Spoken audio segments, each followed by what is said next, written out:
Hello guys, Brad here again, and today I want to do a bit of a response video to our good friend in the fragrance community, RXL Pour Homme. And I've noticed on his channel recently, he's really been going off on reviewers that focus mostly on decants and samples.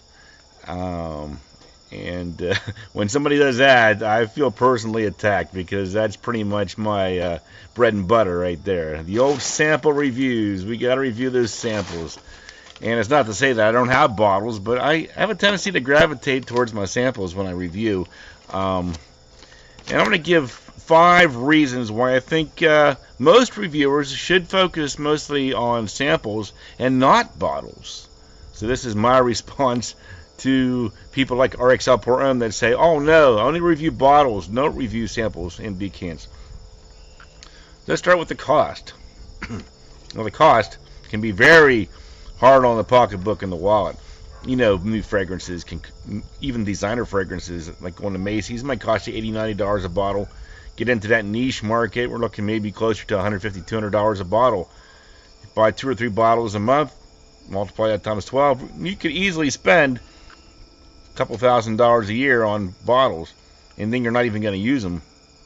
So why spend all that money on fragrances that are just going to sit around gathering dust on the shelf, just so you don't offend your fellow subscribers by reviewing from samples? So that's number one, the cost. It's very expensive to review bottles. Samples, now I'm not saying sample reviewing is cheap either. I would often spend $10 or so for a sample, so that I could still be, you know, a couple $100s a month, or a couple $100s a year, but versus a couple $1,000s a year is a big improvement. Number 2 is bias. The reason I say bias is because if somebody gives you a free bottle of a fragrance, your tendency is going to be slightly positive. I think people hate to bite a hand that feeds them. So someone says, here's your free bottle of Xerzov, give your honest review of it. You're going to be like, well, gee, if I say it stinks, then I'm going to lose my opportunity to get more free bottles in the future.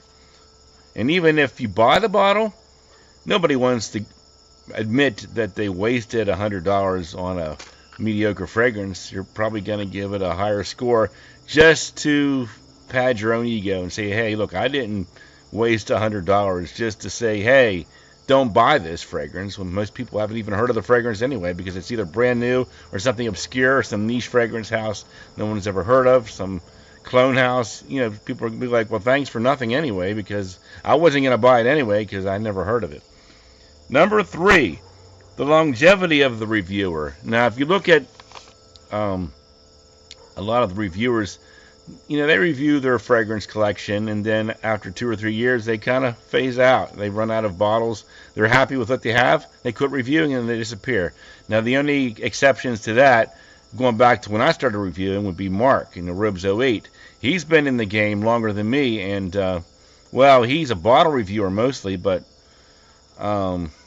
obviously he's put a lot of money into the channel and into his collection.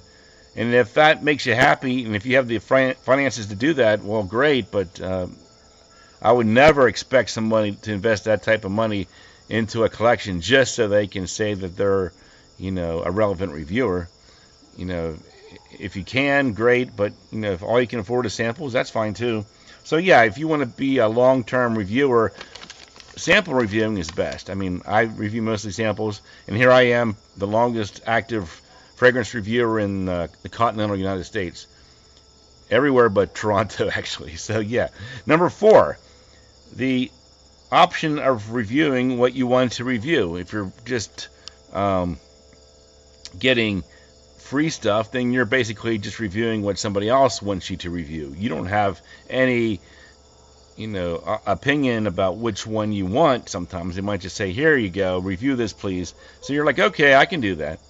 But maybe you'd rather review something else. Or maybe you see a fragrance that you want to review, but it's a little bit out of your price range. So you're like, well, maybe I'll just review this cheaper fragrance instead. So with samples and decants, you can always afford to review exactly what you find interesting and want to review. If you find the notes are interesting, in my case, maybe ginger or gin or rhubarb or something that you really enjoy most of the time, versus, you know, somebody wants you to review their patchouli fragrance that you can't stand, but it was free, so you'll review it for them. But so I'm not really into that type of setup myself. And the last thing I want to talk about is number 5, the always try before you buy rule. Should apply to both reviewers and to subscribers. I think if you're a responsible reviewer, you should always tell your subscribers, hey, look, these are my opinions of the fragrance. Your experience may differ. You might appreciate other notes more than I do or don't do. You know, you smell different fragrances. So what I think is generic and boring, you might find exciting and new. So always form your own opinion. Either go to the store and test out some testers, get a sample or decant first, and then you can decide what's worth getting. You know, get the sample, and then you can decide from the sample if it's bottle worthy. So since I'm expecting you to buy the sample anyway or decant, so why not have me review the same type of juice that you're going to be smelling for the first time either. So, you know, those are just my thoughts. I think sample reviewing is the way to go. It's cheaper. It gives you a lot of flexibility to review what you want to review.